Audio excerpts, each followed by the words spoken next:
C'est pareil avec les robinets aujourd'hui. Moi, je pense que il n'avait pas besoin de les faire. Non. Il n'avait pas besoin de les faire. D'autant plus que Marambo le moment de Akala, Marambo au faire le bas soit disant qu'il y a billetté et le bas Makala. Mais c'est qui grave parce que Robino avec qui n'a orchestre mon confère go à place à la qui. Non non. Non, comment vous dites que Robino a une génération ni n'a préféré. A une génération ni n'a préféré. A une génération ni n'a préféré après que Ferra Kende. Il y a une génération ni. Bon comparakaté. Bon comparakaté. Baba autre temps autre mers. Wenge ba ferry. Na wenge ba miel ba les bogar ba nan et ande monté. Robino a légèrement après sous batona les sous. Mon génération so ya keta que no abia ebe boate parce que atikala ayeba ka ebo pratiquer wana. Pourquoi akonier ebo à l'otente? Robino na maison mais raimba assez vocalement. Mais si je suis à mon Robino, à mon TK, J3, tu es belé avec la Simana. Kenda pe, Kojak, voie ferrée. Ce qui a bien mis Kojak, tu peux te aussi parce que ferré, tu as qui connaît ma voix, bon, qui Kojak. Donc ferré, il faut Kojak. Attention, quand il y a boété, mais il faut que petit mois, qu'on a wengé, qu'on a ma voix. Robino, lorsque ferré a commis la guerre, ma casse, naouer. Donc, je vais vous dire que on se comprend l'histoire, il faut voir l'histoire. Moi, je suis surtout de ferré, mais je ne faut trouver un solo en athée. Je n'ai pas rancune dans le Utawapi, comment il peut en avoir.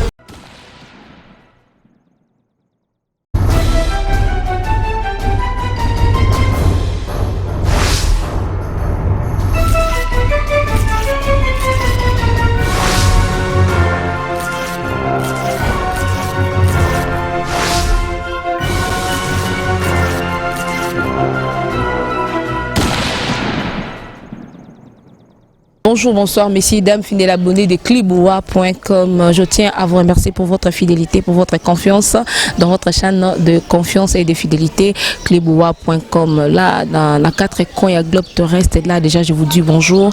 Moi, votre humble servante, Glody Dema, la champagne d'or. Je vous demande de vous abonner massivement pour écouter l'émission Autant des leaders, la chaîne où vous mettez ça Linga, vous mettez ça Tala, vous mettez ça Landa. Tant de leaders avec Glody Dema, la champagne d'or. Donc, mes salutations à toute l'équipe qui travaille avec moi sur cette émission. Donc on a une équipe de base, on est à Washington. Donc je vois déjà derrière cette caméra Marcus Ngangé dit que je dis bonjour et mes salutations encore na Herman Emporio, Herman Emporio, Ombote Bénéli Soussouna, tonton Banda, tonton de la nation, et sans oublier PM donc maman Azana Kin, donc tout ça il y a que CP là parce que toujours il y a bien et toujours CP là vraiment. Donc tout ça se passe, tout se passe très bien sur ces plateaux. À qui je dis déjà bonjour à Charles Prince. Bonjour Glody. Bonisha. Ça va, merci, ça va bien. Bonne santé. Santé, ça va. Au monde confinement, mais ça va. Là, c'est qu'il y a déjà un désinfectant pour cache on a déjà pour se protéger contre cette. Bon, désinfectant, on a mis sur la place, on n'a pas pour désinfectant. Je sais quand est-ce que je vais le faire. Avant, peut-être qu'il y a quand je vais finir, peut-être qu'il y a ou carrément dans le souk la maboko. Donc, ils ont la consigne toujours landa. Donc, nous devons respecter les règles hygiène au Bapessi. Donc, Corona jusque-là. Toujours l'occasion on a qui Simoroto va découvrir sur le plan mondial qu'ils ont traité Corona. Bon, ça va étude sur chloroquine, ça peut être l'une des facteurs. Mais jusque là ce n'est pas encore confirmé parce que ça peut avoir un effet secondaire. Donc pour nous Corona, tout le système de confinement et observer les règles d'hygiène. Donc copier ça bambo tété, moi et car faut ça moi mettre des tous aboués et puis éviter la collade, la bisou. Pour éviter que simba maboko tout le temps quand on est na bamisu bazolo bamunoko, il faut tout le temps se laver les mains. Voilà, donc c'est pour te protéger et protéger les autres. Donc lorsque vous êtes confiné, au azana place nae. Ce qui nous a salarié qui a guérir na yango. Au moins à quoi réussir te contaminer batumusus. Lorsque vous êtes ensemble. vous partagez nous surtout ensemble. Il y a Simba qui peut Simbi tout ça. Il y a une contamination et la rapide. Lorsque vous avez à côté naïe, vous avez confinement, vous avez à côté naïe, tout ce monde vous avez na quarantaine. C'est-à-dire qu'il y a isolé pour qu'il y ait contaminé votre société. Et ce sont ces règles qui font à ce que vous évitez ou encore vous propager en côté. Tout y a contamination à la ébélité. Chine à France a fait pareil. Et monsieur Péa en Congo malgré tout ça, mais bon, tu as un système de confinement en Nabiso. Ok. On va parler beaucoup plus aujourd'hui sur Covid 2019. Mingi na mboka na biso peuple congolais. Le 18 mars, chef de l'État a qui ba mesure moko a interpellé Kibiso peuple naïe, le quoi papa nous soit prévenir ba na mabe a interpellé Kibiso sur certaines choses ba mesure qui est-ce que jusque là ba mesure en ça malam. Non, la mesure est à mabe ndeni, la mesure il y a prévention, ils à la mabe ndeni. Partout ba ça l'appareil, ba mesure on ezaka na Congo te, ils partout. Problème est que tous un système monté. Il y a comment dirais-je, tout un système monté sur le plan économique, sur le plan budgétaire, tout un monté peut-être et ça les linabiso. Ba mesure au bazwa qui te va en abanda. Tout éviter ba troupement, c'est-à-dire ba place où ba rebelle neti ba bar, ba église, ba école, ba misala et ça normal, il y a ba mesure où il y a ba mesure motoko benga ba mesure universelle. Mais na winzete. Non, c'est partout. C'est partout. Ils ont la mesure où ils ont partout. Mais les cas maintenant sont différents. Vous avez la mesure où ils ont la mesure où Mokilimo Bimba ezui. Système il y a ko éviter l'attroupement. Il y a un confinement. Vous avez la mesure ils ont quelque changé. Mais si et ça les lorsque tu confines les gens dans le Congo, il faut que ils ont moins compliqué parce que biso ba o to lire ka so to bimi. Vous avez tous en approvisionnement la banda côté faute ba courant ba nini courant ko kende tout ça et tout bilo ko ba biso na ba congélateur to somba bilo ko chaque jour so ngolia Thomson ko so mango lelo lango lelo so ngolia so ko so mango lelo lango lelo de peur que sauter na congélateur et beba vous avez donc ils a pas ici ko et ça passe parce que tu peux vivre na l'eau ça pas battre il faut pas battre na ndako faut tout ça moi bilo ko to kolela bilo ko wana vous avez ko somba pondu ata so ko sombi pondu ngo touti yango on a tiens on a congélateur et ko ba peka parce que courant za la raté. Donc, ils n'ont pas se confiner ils n'ont pas se confiner chaque jour. C'est-à-dire, s'il ne sort pas, il ne mange pas. Si tu ne travailles pas, tu ne manges pas non plus. Donc, ils n'ont pas ce confinement modèle. Les Occidentaux ont une initiative, une mesure, parce qu'ils sont capables de nourrir pendant autant de jours en France, ils sont payés quand même qu'ils vont travailler.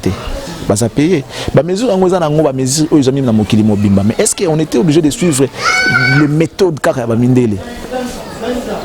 Apprenez-nous à observer le principe de l'hygiène.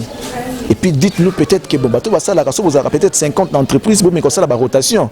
Le lobby peut permettre que vous allez belé. Dans le supermarché, vous allez passer en poto. Si vous comptez moi 4, 5, 6, bakangina. Vous sommes au bimba, vous côté après. Na misa ils pas sous belé ne va la calater. Il faut permettre que ça na bango tant soit peu, mais vous appelez au kaolia. Confinement neti ya biso awa ne bolingi non babare kanga ba église kanga babar wana ces gens là payent les loyers. Quelles sont les dispositions que vous avez prises pour Nabango? Exacté. Bah église wana, c'est vrai. Moi je défends pas les pasteurs, mais bah église wana tout qui non sur le plan spirituel que tout est, sur le plan logique. Bah fouta ba loyer, bah tout bazan bazo ba locataire, bah fouta ba loyer. So bah sali ba culte te ba offrande de kotate. Donc du coup bah fouta loyer on a ndenge nini, bozu ba disposition pour Nabango te. C'est-à-dire au quoi épargner bah tout na corona, bobu ba on nzala. Ça peut arriver. Tu nous épargnes de cette pandémie. Oui. Pour tous à la atteindre, tous à la contaminer, péter. Oui, mais on peut mourir de faim dans le parce qu'après, les 6 heures, tu as confinement total. Il y a 21 jours. 21 jours, on a confinement total, ce qui veut dire que tu n'as pas le droit de foutre ton nez dehors. Tu restes chez toi. Même les petites boutiques du coin, il faut qu'en a. Même tu vas faire comme tu vas à la télé, donc on a monté à la télé. Tout ça, tout ça, tu vois, ce sont des choses oyo. Mundela osala ngopo ya yiki apesi batu déjà nyonso. Apesi bino ya kolia, apesi bino ya komela, apesi bino tamsu su wifi, tamsu ko futa wifi ngote. Biso siko. Le transport est au fêlé. Voilà par exemple. Déjà le transport coûte déjà transport est gratuit pour na bateau yo bazana autorisation pour que ça musala ba aide soignante ba aide soignante ba soignante bango mutu bazobima les médecins qui soignent tout ça na ba aide na bango bazana autorisation ko tambola tu ne peux sortir que celui qui a l'autorisation. Ce que vous avez foutu sur amende, ce qui est à 135 €. Et anormal. Non mais attends, et anormal parce que l'État peut civil non. Alors bien on a malade, restez chez vous. Prenez à manger. Yo ça là ba foutu salaire na yo. Ça dit il a mis à la disposition de son peuple au besoin on va produire première nécessité. Aux monde ceux qui déjà mutafandi bona fin du matin compte na l'argné leki. Ah matin na va na ngai na ne sala ngani. Mais ce que biso ba auto sala déjà que tout ça ba foutu bien té. Siko o sala té au foot mandé ni bona ba oli andene. C'est ça le problème. Est-ce que na Congo trop koka confinement wana? En plus de cela augmentation ya prix ya biloko na ba marché. Parlons un peu de ça. Est-ce que Toku Fato, Tozelano Kaka virus ou Bombabiso? Voilà, concernant hausse des prix, il y a irresponsabilité à l'État. Dans le moment où l'État a sala, à quitter sa taxe, ou soit à suspendre la taxe. Pour que le prix à biloko ça nini et quitte. Soit qu'on kabila tu a fait l'été, il fallait suspendre momentanément la taxe. Oh bah ta foutre bah te bah ticket na winze ou bah supermarché a supprimer non bablo qu'on a suspendre non bah taxe wana pour que bah toi soit raison que notre foutre à TVA te foutre non bon à suspendre en parce qu'il y a à l'État. Ces gens-là sont des partis qui sont des privés. Bah comme ça nous bloque fait l'État bloque na bango sont des commerçants. Au monde ce qui l'État a eu ba mesure à suspendre bah taxe ou soit à subventionner bah touana comme cette population bilo pour ya moi prix assez et ngaz la bien. Aux confiné biso. Non, c'est moi qui t'en a un bon côté, mais biloko sous sanini et mati, il y a une hausse de prix. Mais non, c'est l'irresponsabilité de la part de notre l'État. Parce que tant que nous sommes confinés, au Pessina nous coûte l'eau liaté. Ajouter à cela, biloko sous sanini et mati les sous. Ça qui a l'eau sur 25 kilos, et qui n'a 20 $, donc 34 000 francs, et commis 58 000.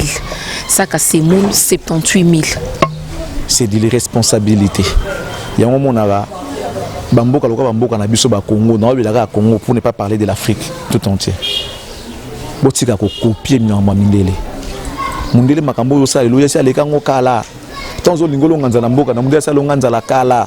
Ta lo kwa lo wali malaria to zela ngo solution te. C'est pareil avec Covid-19 parce que to me ba ko fa pe na malaria. Ba ko fa na malaria na mboko.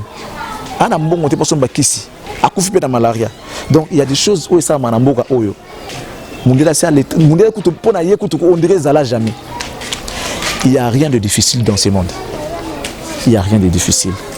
Ça devient difficile lorsque toi tu ne sais pas les faire. Les comme difficile. Pourquoi je dis qu'il n'y a rien de difficile? Ce qui est filmé comme mon ami Marquis. Mon tomsou a filmé. Ton Marquis a filmé. Donc ce n'est pas difficile. Être humain au yo. Donc ce qui est kokité parce que yondo kokité. Si tu veux apprendre et tu vas les faire. Lorsque vous copiez les blancs, pourquoi vous copiez toujours en mal? Il faut copier Makambuya Malam. Maman, moi j'ai vu Macron, un monsieur, un petit peuple, un immigrant, je peux même l'appeler comme ça, comme il a Macron lettre. Macron Ali. Et je crois qu'il avait répondu. Pose-toi la question, tu écris à Fatih, il va lire, il va te répondre. Je pense pas. D'abord, pourquoi tu ne penses pas? Non, mais c'est Mamboko. Quand on parle de la démocratie, je parle de l'Afrique d'ailleurs en général. Lorsque vous parlez de la démocratie, alors que vous n'êtes pas à mesure d'appliquer cette démocratie-là, vous avez un banane. Un Camerounais a commis la Macron. Je ne sais pas si vous avez un message modèle, ni si vous avez un tweet, si vous avez un évité un modèle, ni a commis la Macron. Mais Macron a répondu. Et une fois, mon Macron a foule la belle là. Monsieur Macron a téléma, la foule. Macron a dit, bon, on dit qu'on s'est changé. Monsieur Macron, au Cameroun, les gens meurent. Oui, je sais, je connais cette situation. Monsieur Macron, Paul Biya a fait ceci. Oui, je suis au courant. Macron. Vous comprenez? C'est Macron. Macron, non, vous savez, mais monsieur Macron, vous favorisez les dictateurs en Afrique pour nous tuer. Ah, non. Moi, je ne collabore pas avec les dictateurs. Moi, lorsque je vois qu'un président a un système dictatorial, je préfère collaborer avec la société civile. C'est comme je fais en République démocratique du Congo pendant l'époque de Kabila pour dégager Kabila et asseoir M. Tshisekedi. Ça, c'est Macron qui l'a dit. Vous comprenez? Ça dit, non, mais oui, je après les combattants, nous sommes des combattants, nous sommes des... Voilà les exemples. Bon, imbécile, parle avec Macron, parle avec Macron, parle avec lui. Parle avec les rois, expose ton problème. Comment? Explique les choses au moment où ça ne marche pas. Vous avez les droits, mais comment procéder? En refusant les concerts de Fali? En brûlant le véhicule de tout dans la gare de Lyon? Non. Non. Il n'y a pas que Corona qui tue. Non. Corona, oui, parce que tout est stationné. Ça, c'est vrai. Ça touche depuis que depuis Nabotama, j'ai déjà de quarantaine d'années à vivre dans Mokili. Non,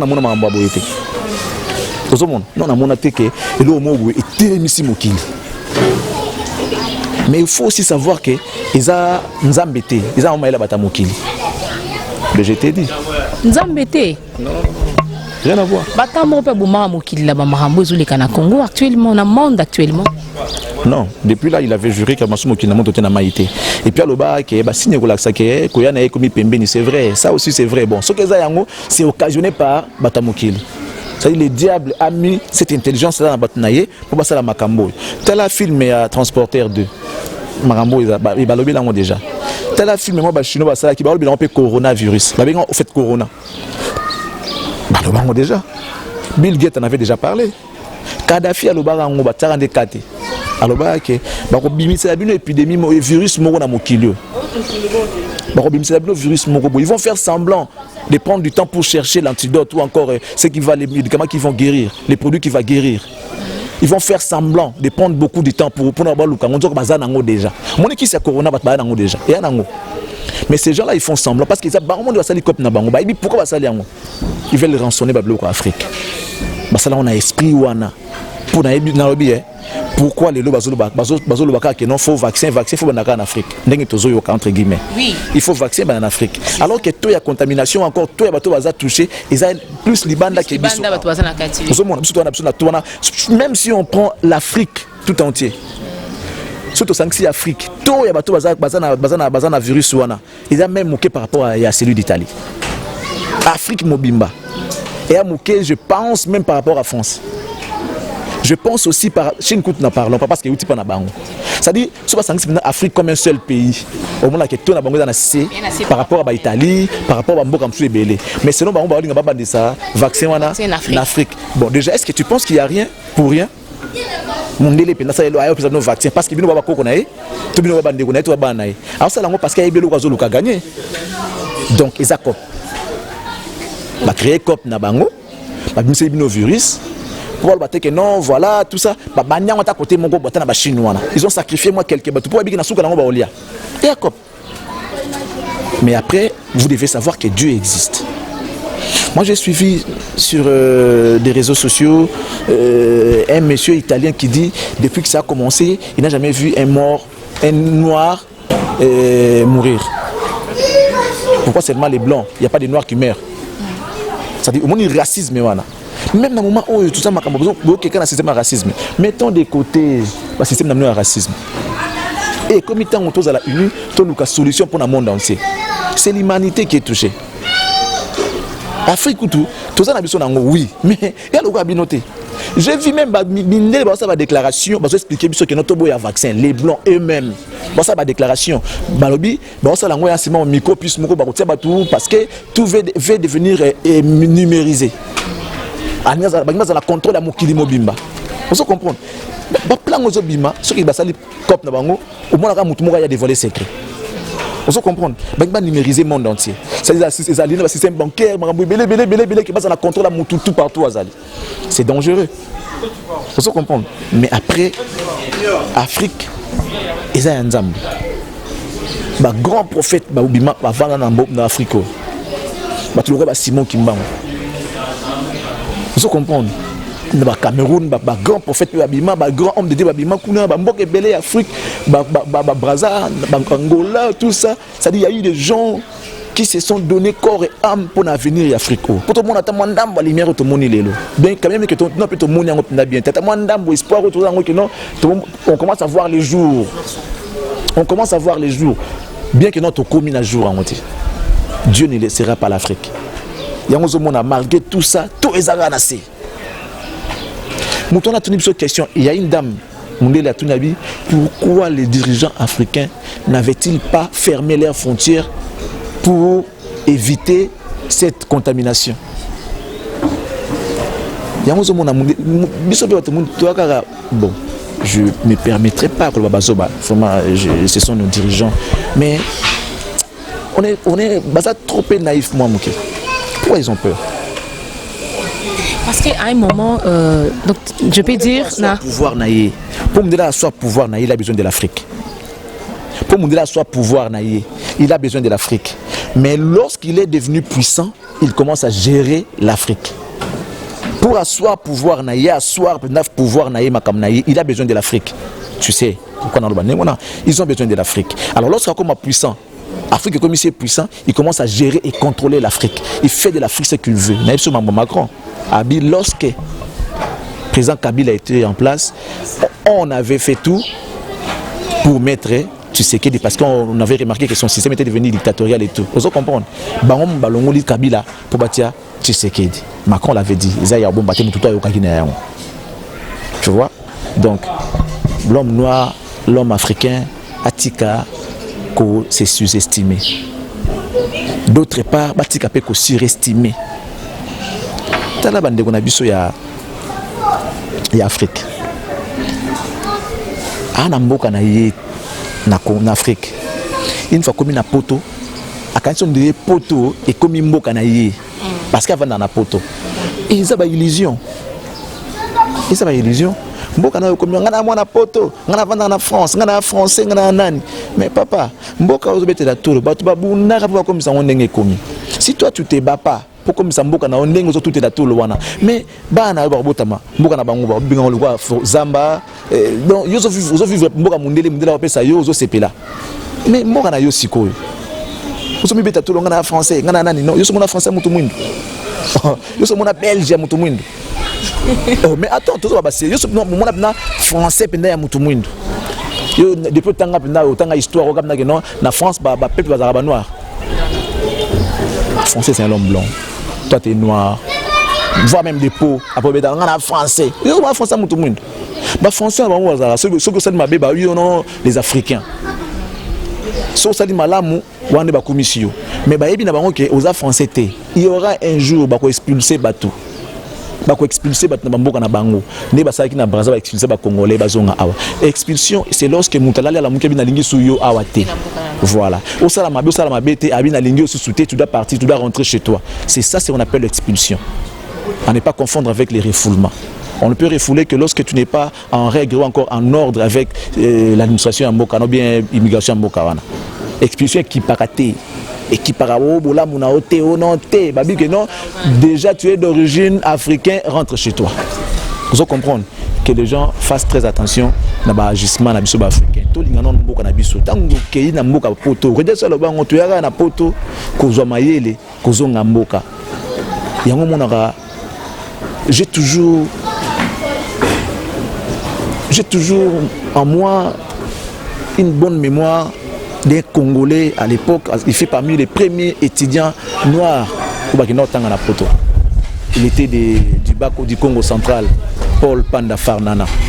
Ce monsieur a Kena Kotanga, Tanga Sisi Kuna Azumi na Mboka avec des boules. Il y a aussi la école na usine. École pour apprendre na bandeko batikala ki awa. Ba yo ba yeba oya ki na Kotanga. Ensuite, à sali usine. Usine ezali pour ceux qui aussi Kotanga ou exercer savoir wana na usine au asali. Mais Congolais comprendre te ba bomaye. Il fut du Congo central, Paul Panda Farnana. Vous comprenez? Pas baraye. Mais vous avez plein d'énergie. Évidemment, beaucoup plus modèle. Ok, merci beaucoup. En tout cas, vraiment, Aïza moi pas si pour na mboka na biso ndenge tozo kendele ndenge cette épidémie est frappée, vraiment cette virus est frappé, cette pandémie est frappée, et ça vraiment difficile. On ne sait pas jusqu'à là ce qui tokokoka kobima na kati ya makambo parce que c'est déjà même vu pour nangai nyonso etele maboye nyonso ko mana pasi ba peza kanda nzambe te c'est ezara manigance moko batumo basalaki pour na ba rendre peuple noir, peuple africain faible. Tout le moment mkewana Charlie Prince, on va parler un peu de la musique parce que il vous amoura pas dit sango, je pense bien. Musala nous bien, batwata la kayo. Musique nata on a héros de la musique. Tobe taka moi solo ya ba musique. Tobe taka to solo la moi muke parce que tozana yo photo solo la mamunyo sur photo solo là parce que tu es là, tu vas nous répondre certainement. OK, j'ai suivi une émission que Matika Songo a présentée avec Kelly. Dans cette émission wana Kelly a tenu qui ba propos moko à l'égard de Papi Mboma. Parce que Papi Mboma yambaki Robin on a plateau naé et Robin a tenu qui ba propos moko qui un peu dur à la personne de Ferregola. Réponse il y a Robino Kelly s'est pelé nangote parce que Papi Mboma ko koti que la Robino microté pour à diminuer Ferregola parce que Ferregola azali ou azali sur ce Kelly a lobby Papi Mboma a chronifoati. Toi tu dis quoi par rapport à ça? Nabi Kolanda qui émission ngo ou ya Papi Mboma na rotala ki ngote. Pardon? Non, au fait, Nathalie a une émission mais na moni ba morceau dans les réseaux sociaux, il y a Clash One, vous avez le faire. Bon, les gens qui ont été parce que la émission moi je viens analyser sur ces propos là dans moi j'assume mes propos. À propos si je l'ai dit, je sais pourquoi je l'ai dit et j'assume. Après non, moi j'aime dire des choses que je maîtrise. Je ne veux pas rentrer dans les histoires de l'émission. Bon, ça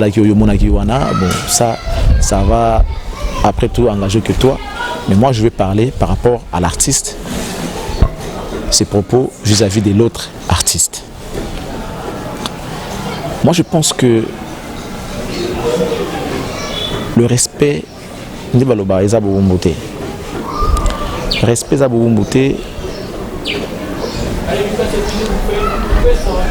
après je vais encore dire que chiti ya Congolais, généralement les Congolais bandaka ceux qui a monique assez commis sur ceux d'orgueil mais marachite Congolais belé na orba no makambo yo ngai na salaka analyse wana te mais mutalobela ngango un ouest africain tukutana naye na mboka mo na Angola na Dundu Aisingabi mon ami tu es jeune, on m'a dit que tu es journaliste et tout. Je suis content, oui, franchement, ouais, je suis content, voilà, je suis content, vraiment, c'est un plaisir de parler avec toi, journaliste comme ça. Oh, mais journaliste beau comme ça, c'est-à-dire, c'est là qu'on a un jeune et on lui dit que c'est un journaliste. Au moins, image à un journaliste, c'est-à-dire c'est quelqu'un de grand, effectivement, ils ont la bongo. Maman, en termes de pouvoir, tu as 4 ans. C'est-à-dire, il y a moyen de fier. Non, mais attends, je suis journaliste. Je me connais. C'est-à-dire, moi, j'ai besoin avant un marché. Bon, je dis moi, parce que je représente les journalistes. Vous comprenez? C'est-à-dire, Moka, pour marcher, ils ont besoin d'information. C'est-à-dire, c'est information, c'est-à-dire, si tu n'as pas d'infos, il faut à la page il y a actualité, il y a information, même il y a mon kiri. Donc, ce qui est information, il y a Covid-19, lorsqu'il va retrouver qu'est-ce qu'il faudra faire? C'est donner l'information au monde pour n'avoir pas que non, sans information, même si les chercheurs, les scientifiques, et ça, comme si tourne à Bisso, nous devons contribuer pour que je parle ici en tant que journaliste. Si tu es Congolais, et lorsqu'il y a commis, ça la constat, tant que vous avez cola, tant que vous avez non, je vais te dire. na ki écoute musique to que génération car obino boyebi même na balé zo ba tuloko là ba Samuel Eto'o ba Didier Drogba ba Rigobert Song n'entend ba joueur ba footballeur mboka mususu ozui ba Abedi Pelé ozui ba George Weah qui est devenu président à Libéria footballeur a comme président à Libéria ozoma ba kombo wana siko tangela ba kombo bale oyo ebi na mboka na biso basila kaka botali na bo yeyo vous comprendre c'est un grand défaut ya congolais ça dit na biso yo lokwane zo ba Congo na degré moins impossible Congolais sukaka oui bien été azalaka nanyo yote il ne s'est pas passé d'une carrière à une autre il ne s'est pas passé d'une naïbité d'une nini à une autre ça dit ezaka passe tu peux passer de la musique à la présidence de la musique au ministère de la musique au ninyoyo ça dit au monde qui est bon à Koli na net mutura Yusundo akoma ministre mboka na bango ozomona congolais nani yango akosala ngo à part tabouler comme la biso vice gouverneur nani yango ibazalaka musicien akoma ministre nani yango ibazalaka footballeur akoma ministre bazate pour une vision ils sont dans de petites choses lorsqu'on va parler comme ça après non lui il se prend pour qui non mais lorsque je constate parce qu'on dit que les ballons se jouent sur les terrains et non dans les gradins. Nous qui sommes dans les gradins, on est en train de voir les erreurs de ces gens-là qui jouent sur les terrains. On peut bien voir plus que dans la carte de terrain parce que nous on est dans les gradins, on voit ça. C'est vrai aussi que les ballons ne peuvent pas se jouer dans les gradins, ça va se jouer sur les terrains. Nous devons rentrer sur le terrain pour jouer. Mais lorsqu'on voit, on doit dire. C'est pas pourquoi coach peut mener, pour coacher équipe. Coach a bêté. Coach a fait dans la dis, quitte replier, il faut avancer, il faut attaquer, il faut replier, serrer. Ça dit parce que lui il est dehors et il voit bien. Qu'il y a un terrain. Alors coach va jouer elle gauche, milieu. Parce qu'il y a un monde qui a failli dans le mouvement. C'est pareil avec des robinets aujourd'hui. Moi je pense que il n'avait pas besoin de le faire. Non. Il n'avait pas besoin de le faire. D'autant plus que Marambo le moment de Akala, Marambo au faire le bas soit disant qu'il y a billetté et le bas Makala. Et puis je vais aussi épingler un point. Est-ce que dans mon kilio, tout le monde connaît tout le monde? Non. Sérieux. Est-ce que tout le monde connaît tout le monde? Non. Il y a des journalistes qui sont Charlie Prince, Charlie Prince. N'a quoi vouloir y était. Il est journaliste, mais il est Charlie Prince. Peut-être. Moi je passe pas tous les jours. Oh, mais c'est qui grave parce que Robino avec qui n'a orchestre mon confère go à place à la qui. Non, comment vous dites que Robino a une génération ni n'a préféré. A une génération ni n'a préféré. A une génération ni n'a préféré après que Ferra Kende. Il y a une génération ni. Beaucoup comparé à baba autre temps autre mers.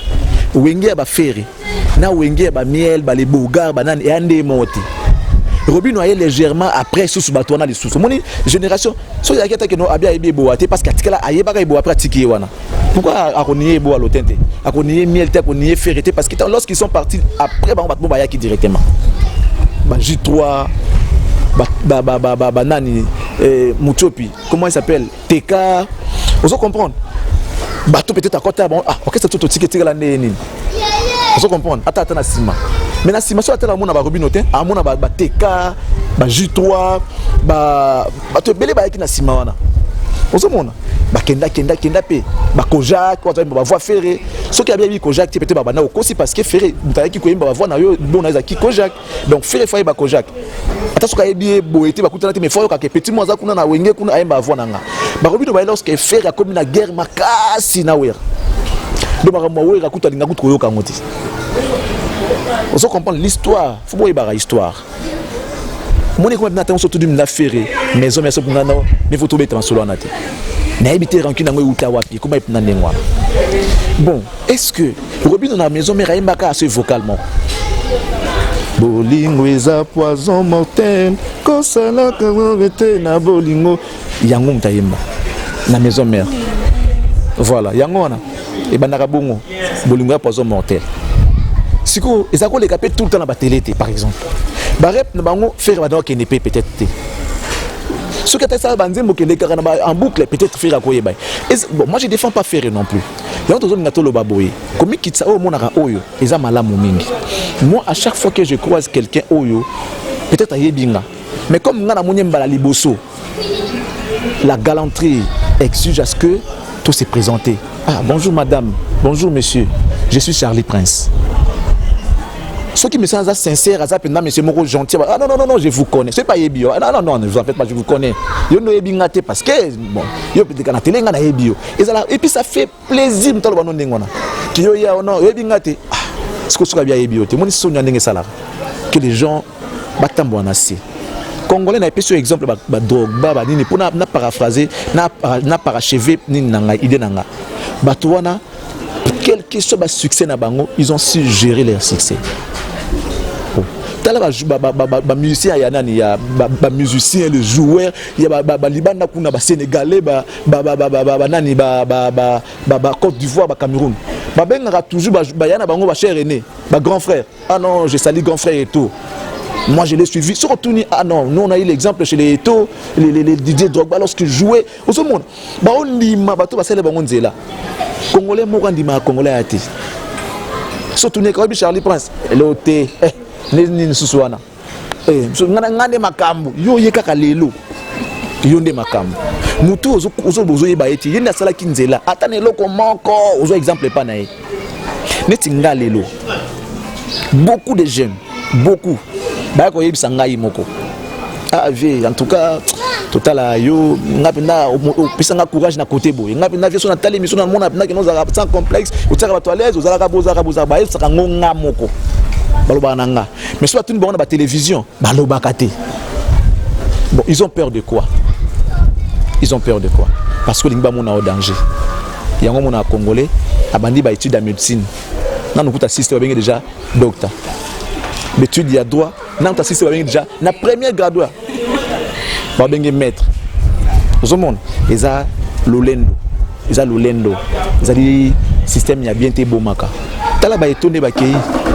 Eto lelo kombo eza kaka. À une école de foot, drogue ba kombo eza kaka. Ils ont changé d'ambition. Tout ça baza kaka.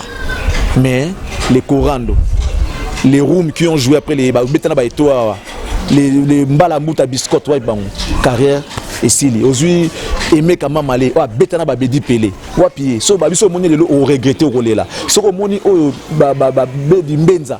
So ko moni lelo o là. Mais ils ont fait la pluie les beaux temps football congolais. Wapi bango parce que tant que Monica qui c'est moi bimo Afrique a bougé car bazu moi mini tellement trophée mon gars aller mabange bandi. Kola na ba boitier bedi mbenda mais toi tu es un footballeur. Ba mbandi boyo. Ba mba boyo. Basala boyo au comme danger. Au comme manquer na ba coach respect. Au comme manquer na ta fédération respect. Souka ngo zaranine. Shit. Bah misa Congo baza ebe na Congo yo baza ka boye. En plus par exemple mon batar par exemple mon la génération tous les obima oyo muto tselaka mutema lokola lempe la zate nazo bana en vérité mon ba musicien tout bazali o ba fali ba oriner lelo ba faire ba nan to tselaka bango mitema te to tselaka bango mitema te to tselaka mutema na lempe la chef du gouvernement biso to teba ka kino mukolompe la kolonga pas JB. Ah, ici, nous avons une vérité. Tout ça, c'est ma pampela, Alain Pela. Et charismatique, à son aspect, à Ebi Koloba, à Tanga, à français, à Mounoko. Nous devons comprendre que ce monde est un leader. Mais tant que nous ça là, tu as tourné à ma caméra Kenda. Yo Kampela wapi.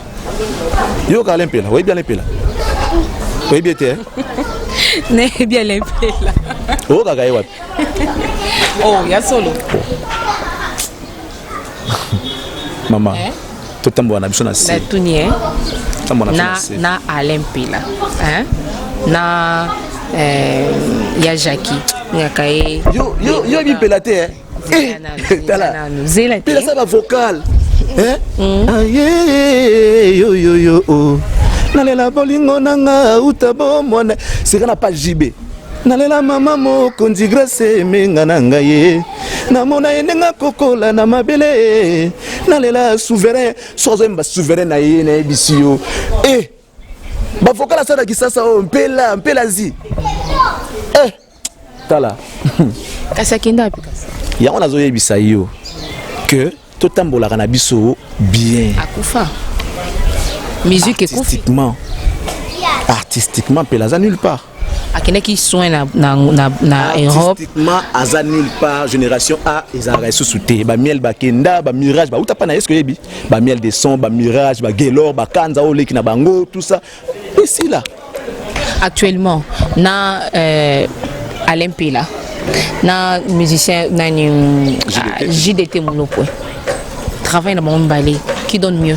Non mais JDT ça album mezo quand Pela za na album ça kaka Intifada na album na luza nini asa je crois il compte 2 ou 3 albums à son actif hein asa album te mais Jackie avait banzimbo nebeta mara Jackie asa banzimbo asa banzimbo lelo imanya pas fali yona so makamso na ngo pas cité taneti mani avec pas JDT qui na pototé JDT n'a pas bi comme na poto mais qui pas fali à qui poto donc moi ça na ngo pas cité na yondo ko quitter vous comprenez et mazaki pas JDT ça dit chef d'orchestre bazakana roi makambo batambola kana mais waki ndaka poto ya kuti bana bato azoki na kutaka bana bato amasa na nga JDT na loba ngote pona les amout nanga mais lelo oyo et mani pas JB moins d'une année je sais pas si une année ou 2 ans boy akine poto vocalement ko akepoto azapi na poto sikoyo carrière pe comme fructueuse Pour monde, quand on peut appeler la carrière na yeke non na voix GP poto pour na musala na ngai na yebi pour ma disque moko boye na kese mo ba occuper disque ngo vous comprendre voilà mo kilian ngwana oyo kokiti ba kokela yo vous comprendre donc Robin n'avait pas le droit de manquer du respect à faire alors pourquoi question na simple na peut sa réponse na ngote ngala tout na question ba bato batala biso pourquoi il a eu attendre tout ce temps maman il est kana kalawanza na Kinshasa a wana za ina biso a pourquoi il a voulu attendre tous ces temps pour répondre faire les lois dans la faire ningwana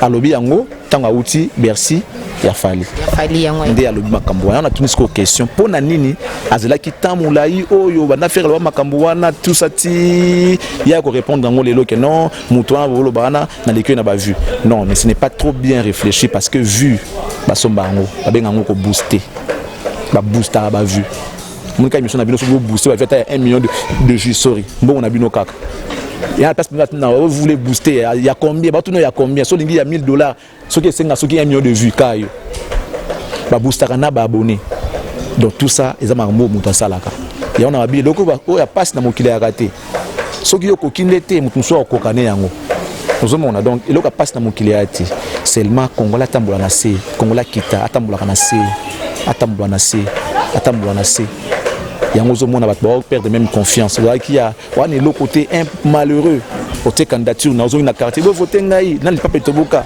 to ibo tote mona quartier na biso pour voter comme na député na parlement kuna boya comme bino ngando ce que vous espérez jour sous soit voter les sous to voter les sous tu vois donc congolais avec ça partout. Ok, merci beaucoup. Toko mina suka ya émission Nabiso na confort nanga, grand fort nanga les patrons.